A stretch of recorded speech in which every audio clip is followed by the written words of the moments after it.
انسان څوک دی؟ لیکوال سید اصغر هاشمی، لوستونکی حامد حقمل. انسان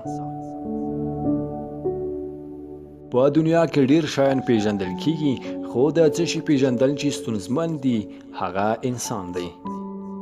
د انساني توپیرونو په نظر کې نیولو سره د نړۍ د ټولو انسانانو بهرني جوړښتونه قد، قواره، سترګې او وزن سره توپیر لري، او هم د انسان د ننني جوړښتونه په شخصیت جوړولو کې بنسټیز اصل جوړوي، او هر څوک نشي کولای چې په اسانۍ سره د نور انسانانو عواطف، احساسات، جذبات او د ننني نور توکي وپیژني. نو له همدې امله نشو کولای چې انسان په اسانۍ وپیژنو.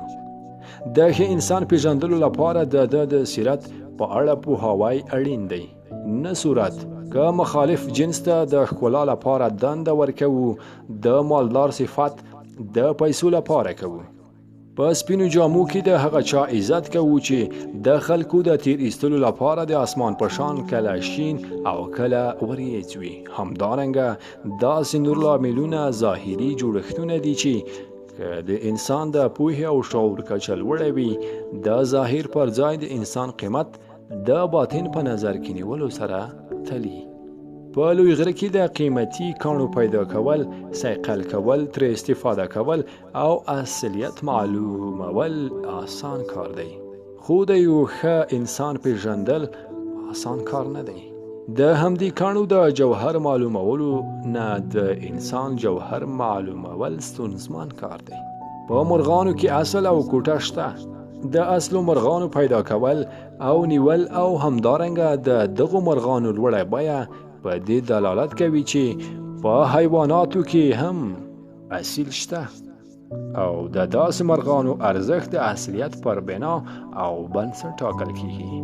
په انسانانو کې هم اصل او کم اصل شته چې پیژندل یې آسان کار نه دی، خو کله کله په اصلو کې کم اصل او کم اصلو کې اصل هم پیدا کیږي. آسمان په یوه حال نه وي، شین شي میوې پخوي، وریځ شي بارانونه وروي، او کله کله غلی او واورې هم ولوي. ډیری انسانان په یو حال نه دي. کله د مسجد په کونج کې ناست نصیحتونه کوي، او د شپې د میوو پیالې ډکوي، او سبا پر حرام اخته د غریب او بیچارهو نه رشوتونه اخلي. یو انسان دی. کله ملا او کله بالا شي، چې د داسې انسانانو پیژندل د وګړ پیژندنې متخصص هم نشي کولای. بیت دی وایي د لیوانیانو نیکمار ښه کملا ښه دی، تن د زهرو ډک ښه دی، که زړه ډک د بالا ښه دی. په سپینو جامو کې ځینې داسې تور زړي انسانان شته چې زړونه یې له بالا و ډک او د ولس په سترګو کې خاورې اچوي. که یو انسان د غره په څوکه ودرېږي او لاندې وګوري، نور انسانان ورته واړه ښکاري، چې دا یو طبیعي اصل دی، خو په حقیقت کې دوی ټول کوچني نه دي، ځکه چې د دوی ظاهر په سترګو واړه ښکاري، خو د انسان باطن له لرې او نږدې په اسانۍ نه ښکاري. نو ځکه یې پیژندل آسان نه دی.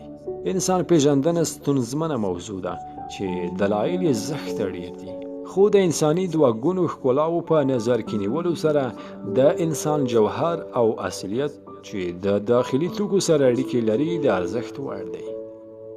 د ظاهر پر ځای باطن ته متوجه شي، او د مال، دولت، نسب، موقف، جنسیت او ځینې نورو بې معنا توکو پر ځای انساني معنا لرونکو شیانو ته ارزښت ورکړي.